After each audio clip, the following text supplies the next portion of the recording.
Hello everyone, नमस्कार। स्वागत है आप सभी का लोधाई क्लासेस के बीए प्लेटफॉर्म पर।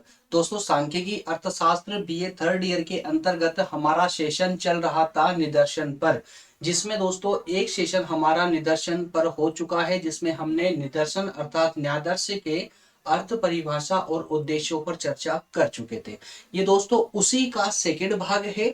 लेक्चर नंबर 4 का ये सेकेंड भाग है। ठीक है, तो अगर अभी पहली बार आप इस सेशन को देख रहे हैं, निदर्शन की रीतियों को देख रहे हैं दोस्तों, तो उससे पहले कृपया करके इसका पहला भाग जरूर देख ले, क्योंकि अगर आपने पहला भाग नहीं देखा तो ये आज का ये सेशन आपको कंप्लीट समझ नहीं आएगा, है ना। चलिए, तो दोस्तों हालांकि कंप्लीटली हम बात करेंगे यहाँ पर निदर्शन रीतियों की। और उस भाग में हमने निदर्शन का अर्थ समझा, उसकी परिभाषा देखी, वो निदर्शन का उद्देश्य क्या है, उद्देश्यों पर प्रकाश डालता था, उद्देश्यों को समझने का प्रयास किया था। ठीक है ना। तो उसका अगला पार्ट है जिसमें हमें उस निदर्शन की रीतियां अर्थात निदर्शन, जैसे कि हमने बात की थी सैंपल की, ठीक है ना। तो सैंपल का क्या अर्थ होता है, क्या उसकी परिभाषा दी गई है, उसके उद्देश्य क्या क्या है एग्जाम के दृष्टिकोण से, है ना। अब इसके अलावा जो सैंपल लिया जाता है, वो सैंपल लेने की प्रोसेस क्या क्या है, तो उन विभिन्न रीतियों की हम यह बात करेंगे। जैसे आपको ये डिस्प्ले हो रही है कुछ रीतियां, सविचार निदर्शन रीति, देव निदर्शन रीति, मिश्रित निदर्शन रीति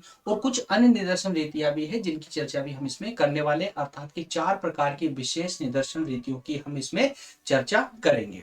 चलिए दोस्तों, सेशन को शुरू करें उससे पहले जो भी छात्र प्रतियोगी परीक्षाओं की तैयारी, जैसे UPSC, PSC, railway, banking, SSC, कोई सी भी एग्जाम की तैयारी करना चाहते हो, तो प्रज्ञान हिंदी को जरूर यूट्यूब पर फॉलो करें दोस्तों। वहां पर सभी सब्जेक्ट्स को, सभी विषयों को पूरे विस्तार पूर्वक और बिल्कुल जीरो से कोई एडवांस क्लासेस नहीं होने वाली, बिल्कुल जीरो लेवल से स्टार्ट करने जा रहे हैं।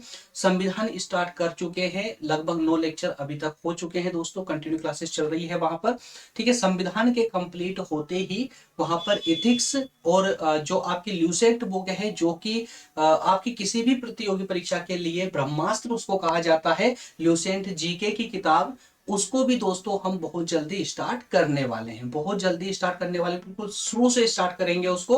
और इस प्रकार से सभी सेशन लिए जाएंगे ताकि आपको एनसीईआरटी पढ़ने की भी आवश्यकता ना पड़े। वैसे अगर आप बीए की क्लासेस हमारे द्वारा कंटिन्यू फॉलो कर रहे हैं, तो मैं दोस्तों लिख के देने को तैयार हूं कि आपको किसी भी प्रतियोगी परीक्षा के लिए आपको एनसीईआरटी किताब नहीं पढ़ना पड़ेगा, एनसीईआरटी पढ़ के आपको समय बर्बाद नहीं करना पड़ेगा। ठीक है, अगर आपने बीए की सभी क्लासेस को फॉलो किया है तो, जो हम यहाँ लोधा क्लासेस प्लेटफॉर्म पर चला रहे हैं।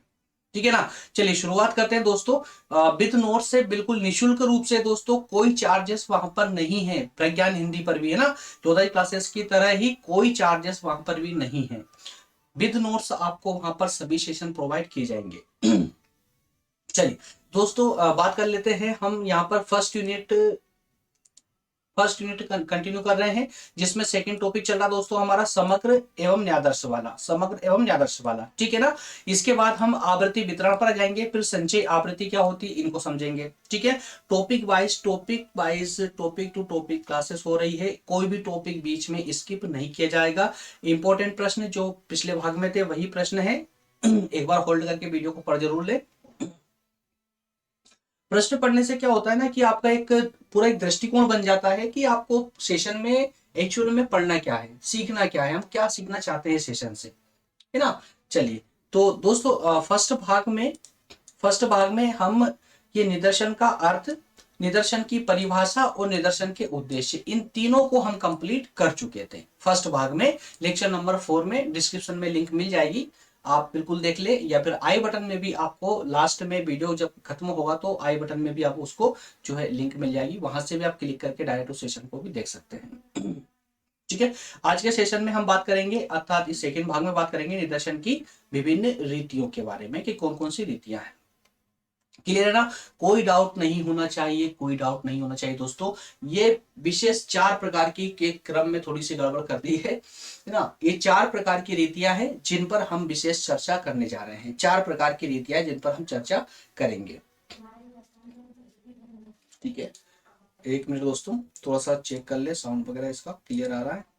एक्चुअली पिछले सेशन में फैन चालू रह गया था, इस कारण से साउंड की थोड़ी प्रॉब्लम आ गई थी, थोड़ा सा माइंड ना करें दोस्तों इनको। हाँ, एक मिनट।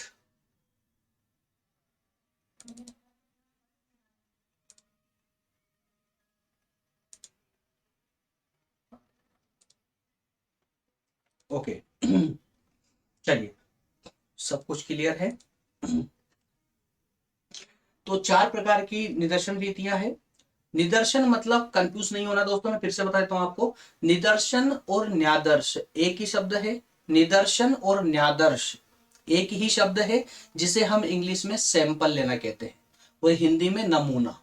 ठीक है ना। जब हम किसी चीज का सैंपल लेते हैं, सैंपल के आधार पर समग्र का अर्थात उस कंप्लीट यूनिट का अनुमान लगाते हैं सैंपल के आधार पर।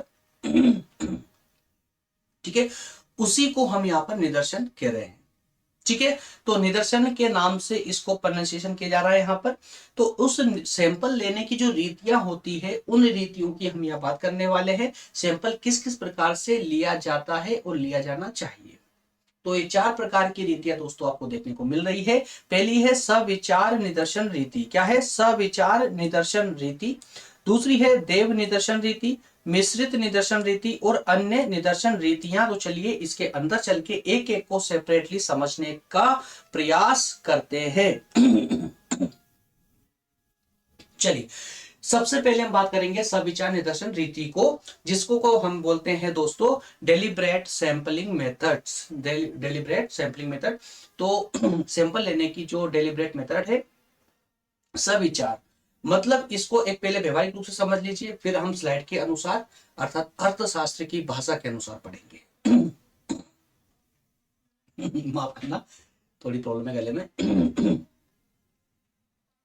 चलिए, सविचार निदर्शन रीति का मतलब होता है कि अनुसंधान करता। अब यहां पर शब्दों को समझना दोस्तों, शब्दों में कंफ्यूज मत होइएगा, है ना। अनुसंधान करता कौन होगा? जो सैंपल ले रहा है। जैसे मान लेते हैं कि कोई समग्र पूरी यूनिट है, उसका सैंपल आप ले रहे हैं। अब सैंपल लेकर किसी को दिखाने जा रहे हो, है ना। तो सैंपल आपने किसके लिए लिया था? आपने ताकि जो आपके पास में समग्र है, समग्र मतलब वो कंप्लीट यूनिट है, जिसमें से कुछ हिस्सा उसका निकालकर सैंपल के तौर पर आपने लिया, उसकी जांच करने के लिए, किसी को दिखाने के लिए। ठीक है ना। तो उस सैंपल के आधार पर सामने वाला व्यक्ति जिसको आप सैंपल दिखा रहे हो, वो समग्र का अनुमान लगा लेता है। तो जो सैंपल लेने वाला व्यक्ति है, उसको हम अनुसंधानकर्ता कह रहे हैं। जो सैंपल को देख करके समग्र का अनुमान लगाए, उसे हम अनुसंधानकर्ता बोल रहे हैं यहाँ पर। ठीक है, तो जो सैंपल लेता है, जो अनुसंधान करता है, वो अपनी इच्छा के अनुसार और अपनी आवश्यकता के अनुसार समग्र में से कोई सा भी सैंपल ले सकता है।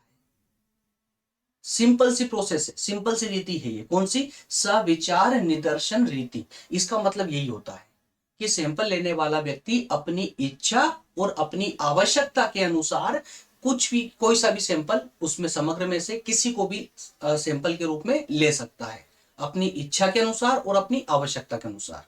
ठीक है, तो इस रीति में, इस पूरी रीति में जो अनुसंधान करता है अर्थात सैंपल लेने वाला है, उसकी इच्छा और उसकी आवश्यकता पर ही ये पूरी रीति टिकी हुई है। ये पूरी मेथड उसी पर टिकी हुई है। ठीक है, तो इसके कई सारे जो है अनुसंधानकर्ताओं ने, कुछ जो अर्थशास्त्री है, उन्होंने इसके कई सारे दोष भी बताए हैं। हालांकि कुछ गुण भी देखने को मिलते हैं, लेकिन कुछ दोष भी ज्यादा बताए हैं। दोष में सबसे प्रमुख जो आलोचना की गई है वो ये की गई है कि इस सैंपल लेने की इस जो मेथड है, इस मेथड में जो सैंपल लेने वाला व्यक्ति है, जो अनुसंधान करता है, उसकी इच्छा पर यह आधारित होता है। मतलब इसमें पक्षपात वाली बात आती है कि व्यक्ति अपनी इच्छा के अनुसार सैंपल लेगा, तो इसमें गलतियों की ज्यादा संभावनाएं होती है। ठीक है ना, व्यवहारिक तौर पर समझ आया ये। अब थोड़ा सा इसको थ्योरेटिकल रूप से देखें, अर्थशास्त्र की भाषा के रूप में देखें, जिसकी हमें आवश्यकता भी है। इसमें अनुसंधानकर्ता समग्र में से स्वयं कुछ इकाइयां छांटते हैं, जो उनके विचार में समग्र की सर्वोत्तम प्रतिनिधि होती है। क्या कहा इन्होंने? इसमें अनुसंधानकर्ता अर्थात कि सैंपल लेने वाला व्यक्ति अपनी इच्छा के अनुसार, या कहें कि उसकी दृष्टि में जो इकाइयां पूरे समग्र का प्रतिनिधित्व कर सके, ऐसी इकाइयों को सैंपल के रूप में छांटता है, या न्यादर्श के रूप में छांटता है, या निदर्शन के रूप में छांटता है। ठीक है ना, शब्दों में तो कंफ्यूज नहीं हो रहे आप लोग। निदर्शन, न्यादर्श, समग्र। ठीक है ना, समग्र मतलब हमारी कंप्लीट यूनिट, न्यादर्श मतलब वो सैंपल, निदर्शन का मतलब भी वही सैंपल। ठीक है ना।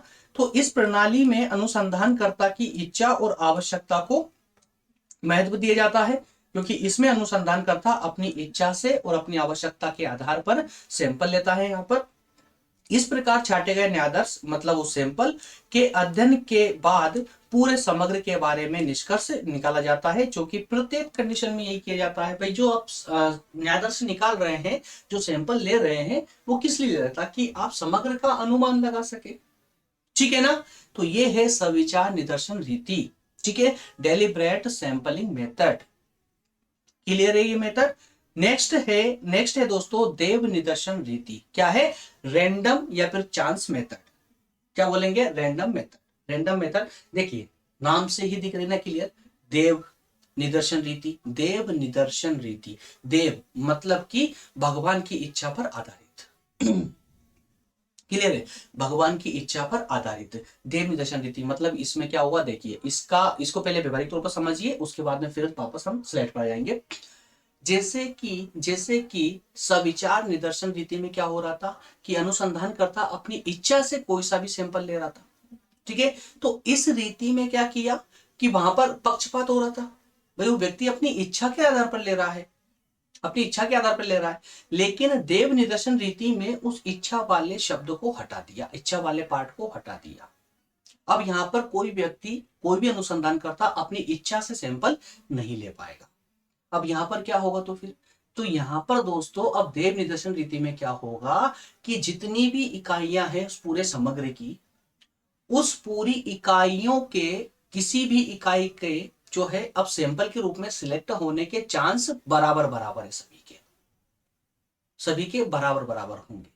उसी को देव निदर्शन रीति बोला जाता है। मतलब संयोग के आधार पर आधारित होगा, ये संयोग पर आधारित होगा। संयोग बस कोई सी भी इकाई को लिया जा सकता है सैंपल के रूप में, संयोग बस। ठीक है, किसी को पहले से पता नहीं होगा कि उस समग्र की कौन सी इकाई सैंपल के रूप में आने वाली है, किसी को पता नहीं होगा, है ना। उसी को हम क्या कहेंगे? देव निदर्शन रीति। सिंपल शब्दों में समझिए बस इसको। ठीक है, चलिए अब आ जाते हैं दोस्तों स्लाइड पर। स्लाइड पर भी एकदम आसान है दोस्तों, कोई कुछ भी टफ नहीं इसमें भी। इसमें इकाइयों का चयन इस प्रकार किया जाता है कि समग्र की प्रत्येक इकाई के चुने जाने की संभावना एक समान होती है। ठीक है, उस समग्र की सभी इकाइयों की संभावना न्यायाधीश के रूप में चुने जाने की संभावना एक समान होती है, एक समान होती है। ठीक है ना। तो दूसरे शब्दों में इकाइयों का चुनाव पूरी तरह संयोग पर निर्भर होता है, संयोग पर निर्भर होता है, किसी को पहले से पता नहीं होता है। संयोग बस कोई सी भी इकाई चुनी जा सकती है। इसी कारण इस रीति को क्या कहते हैं? देव निदर्शन रीति या देव प्रतिचयन रीति कहते हैं। क्लियर है। इसके अंतर्गत विधियों को अपनाया, कुछ विधियों को अपनाया जाता है, जैसे लॉटरी रीति के द्वारा, ढोल घुमाकर, निश्चित क्रम के आधार पर आदि। तो दोस्तों इसमें अब जरा अब समझिए, देव निदर्शन रीति के अंतर्गत, देव निदर्शन रीति के अंतर्गत कुछ ऐसी मेथड को अपनाया जाता है जिसमें पहले से किसी को पता नहीं होता है कि कौन कौन सी इकाई का प्रतिचयन इसमें किया जाएगा। संयोग पर आधारित तो होता है, ईश्वर की इच्छा पर आधारित होता है। कोई सी भी इकाई इसमें आ सकती है सैंपल के रूप में, है ना। अब इस देव निदर्शन रीति के लिए 3 विशेष विधियों को अपनाया जाता है। देव निदर्शन के मतलब देव निदर्शन के आधार पर सैंपल लेने के लिए 3 तरीके अपनाए जाते हैं। पहला तरीका है लॉटरी के द्वारा, दूसरा तरीका है ढोल घुमाकर, तीसरा तरीका है निश्चित क्रम के आधार पर। निश्चित क्रम के आधार पर। अब इसको समझिए, लॉटरी के द्वारा ये आप सभी जानते हैं। लॉटरी के द्वारा कैसे दोस्तों? लॉटरी के द्वारा जैसे कि समग्र जो कंप्लीट समग्र है, उस समग्र की सभी इकाइयों के नाम एक पर्ची पर, एक समान एक जैसी पर्चियों पर सभी इकाइयों का नाम लिख दिया जाता है। ठीक है, उसे फिर किसी बॉक्स में डाल दिया जाता है। वो फिर उसमें से आवश्यकता के अनुसार जितनी इकाइयां आपको सैंपल के रूप में निकालनी है, उतनी पर्चियों को किसी बालक से या किसी अंधे व्यक्ति से, अर्थात कि किसी निष्पक्ष व्यक्ति से उसमें से उतनी पर्चियां निकाल ली जाती है। ठीक है, तो उसको बोलते हैं हम लॉटरी सिस्टम। क्योंकि लॉटरी भी ऐसी खुलती है ना, लॉटरी वैसी खुलती है। तो इसको हम बोलते हैं लॉटरी सिस्टम।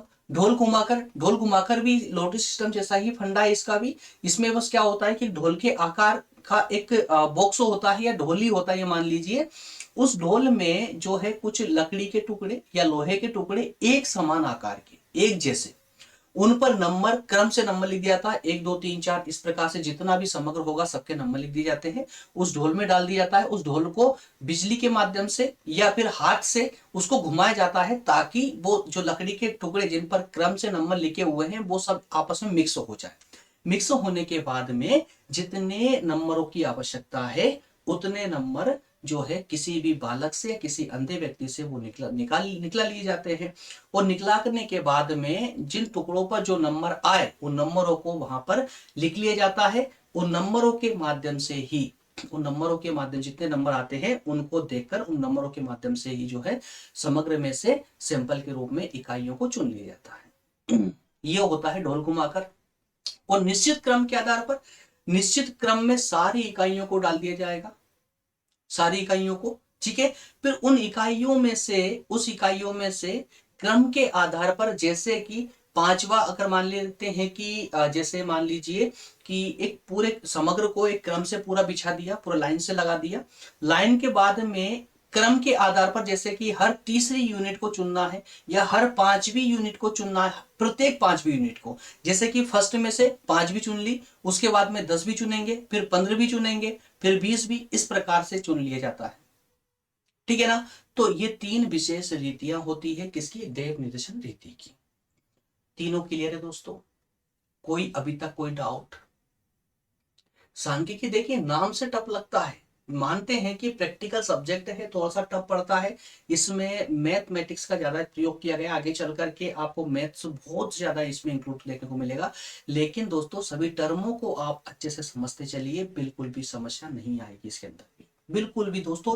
बिल्कुल पॉलिटी की तरह आसान वे में ही पढ़ेंगे, एकदम इजी वे में ही पढ़ेंगे इसको भी, है ना। बिल्कुल जैसे पॉलिटी पढ़ रहे हो या समाज शास्त्र पढ़ रहे हो, बिल्कुल ऐसा लगेगा आपको, ठीक है।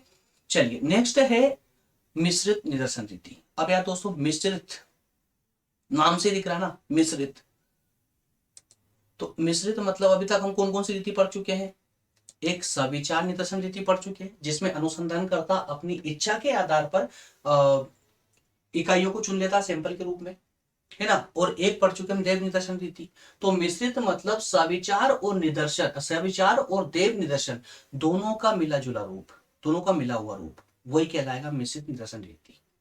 लेकिन इसमें थोड़ा सा एक डिफरेंस होता है, और वो डिफरेंस क्या होता है दोस्तों, इसमें आइए स्लाइड पर ही, ये दोनों का मिश्रित है। किस किस का? सविचार निदर्शन रीति का और देव निदर्शन रीति का। सविचार निदर्शन रीति और देव निदर्शन रीति दोनों का मिश्रण होता है ये। इस रीति के अनुसार समग्र को अनेक भागों में या वर्गों में उनकी विशेषताओं के आधार पर विभाजित कर दी जाता है, जिसमें प्रत्येक वर्ग में से न्यायाधीश का चुनाव हो सके। अब इसको जरा समझिए व्यवहारिक तौर पर।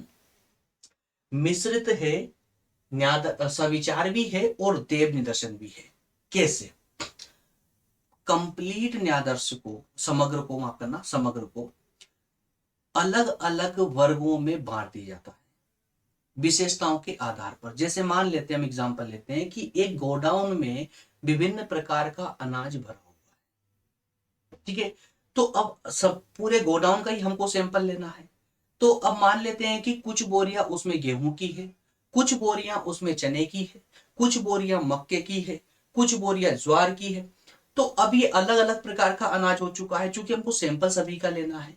तो हम सबसे पहले क्या करेंगे, मिश्रित निदर्शन रीति के अंतर्गत सबसे पहले क्या करेंगे दोस्तों, कि गेहूं वाले जितनी बोरियां हैं उनको अलग करेंगे, चने वाले की अलग करेंगे, मक्के वाले अलग करेंगे। इस प्रकार सबको अलग अलग वर्गों में बांट दिया उनकी विशेषताओं के आधार पर, ठीक है। उनकी विशेषताओं के आधार पर उनको अलग अलग वर्गों से कर दिया।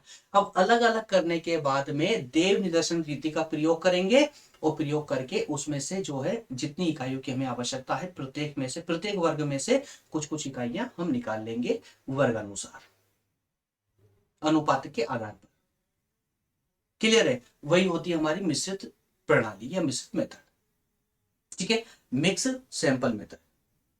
क्लियर है ना? तो इसमें दोस्तों समझ चुके हैं आप लोग। अब थोड़ा सा आगे आइए इसमें। इसके बाद अलग अलग वर्गों से न्यादर्श देव निदर्शन के आधार पर प्राप्त किए जाते हैं, जैसा मैंने अभी आपको बताया। उदाहरण के लिए एक उदाहरण दिया गया है इसमें दोस्तों, जरा देखिए कि यदि किसी कारखाने के 10,000 कर्मचारियों की स्थिति का अध्ययन करना है तो उन कर्मचारियों में जो अलग अलग कार्य करने वाले उनको अलग अलग वर्गों में बांट दिया जाता है, उन्हें अलग अलग विभागों में बांट दिया जाता है। उसके बाद में प्रत्येक विभाग में से अनुपात के आधार पर देव न्यादर्श का चयन किया जाता है। देव न्यादर्श मतलब देव निदर्शन रीति के अनुसार उन विभागों में से उन कर्मचारियों का चयन किया जाएगा सैंपल के रूप में। क्लियर है यहां तक दोस्तों? ठीक है, तो 3 रीतियों की हम चर्चा कर चुके हैं। जो चौथी है वो है अन्य निदर्शन रीति। अन्य निदर्शन रीतियों में हम 2-3 पर चर्चा करने वाले, 3 विशेष विधियों पर चर्चा करने वाले हैं जिनका प्रयोग हालांकि कम होता है लेकिन एग्जाम के दृष्टिकोण से आवश्यक है। सबसे पहले हम बात करेंगे उपदेव निदर्शन रीति, क्वासी रैंडम मेथड। तो क्वासी रैंडम मेथड जो है दोस्तों, ये इसके अंतर्गत क्या होता है कि समग्र की जितनी भी इकाइयां होती है उनको एक क्रम में व्यवस्थित रूप से रख दिया जाता है। एक क्रम के अनुसार पूरी इकाइयों को जमा दिया जाता है। फिर उसमें रेंडमली मतलब कैसे कि 5वां स्तर लेना है या 7वां लेना है या 10वां लेना है प्रत्येक में से।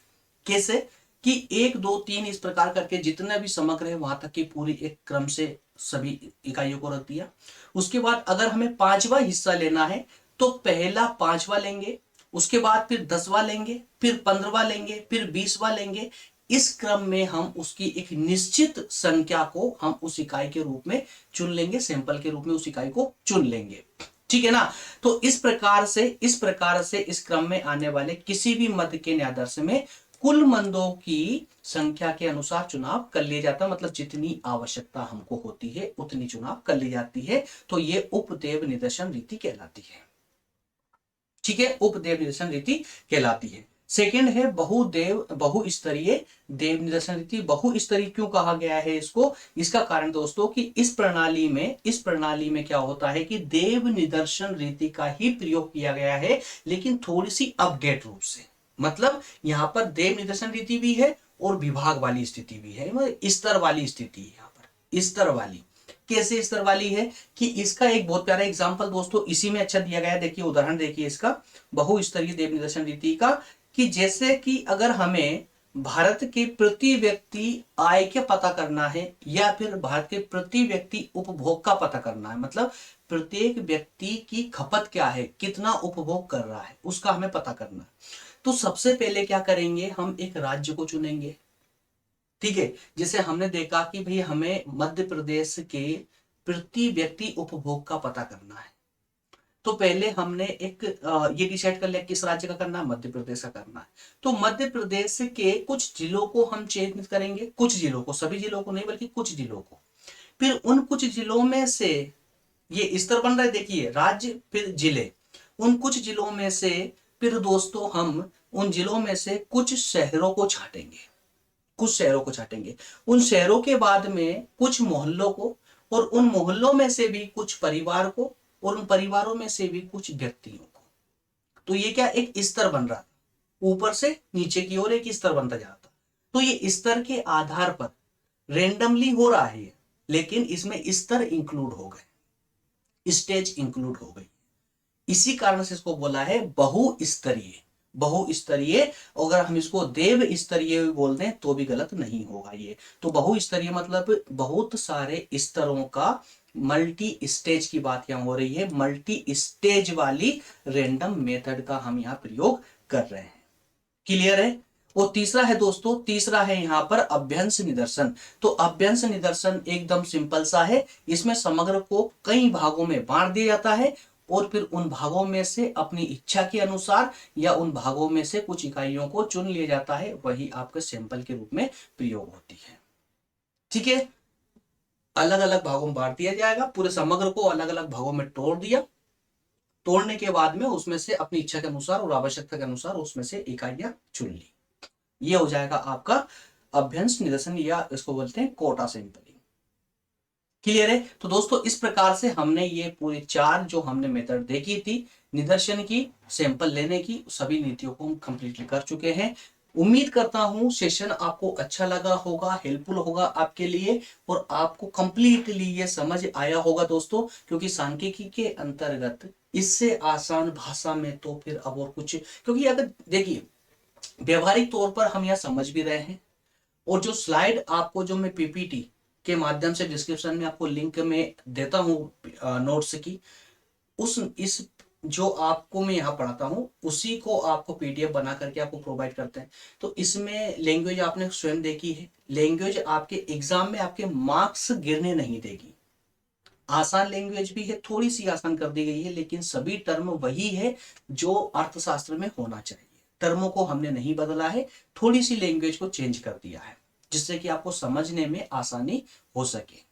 ठीक है ना। तो व्यवहारिक तौर पर समझाने के साथ ही साथ में थ्योरेटिकल आपको सामने रहती है। आप आराम से बाद में जब कभी रिवीजन लगाते हैं दोस्तों, तो आपको कभी किसी अन्य सेशन की आवश्यकता भी नहीं पड़ती है। तो कोशिश हमारी ओर से पूरी की जाती है ताकि आप लोगों के लिए अधिक से अधिक यह सब आसान बन सके, लेकिन इतना भी हमें आसान नहीं करना है कि हमारे एग्जाम में मार्क्स ही गिर जाए, नंबर गिर जाए, वो गलती नहीं करना है। ठीक है ना। तो इसे इसी के रूप में समझेंगे, व्यवहारिक तौर पर समझते चल रहे हैं। ठीक है ना। पूरी कोशिश दोस्तों हमारी रहती है, तो बस आप लोगों से भी थोड़ी सी सहयोग की आशा रहती है ताकि आप सेशन को थोड़ा शेयर करते चले, जिससे कि अधिकतम लोगों तक ये पहुंच सके। चलिए वो सब आप समझते हैं दोस्तों, बार बार बोलना मेरी आदत नहीं है, मैं ज्यादा बोलता भी नहीं हूं मैं इस बारे में। तो दोस्तों नेक्स्ट सेशन हमारा होगा आवृत्ति वितरण। क्या होता है आवृत्ति वितरण, इसको पूरे विस्तार से पूरे डिटेल में समझने वाले हैं।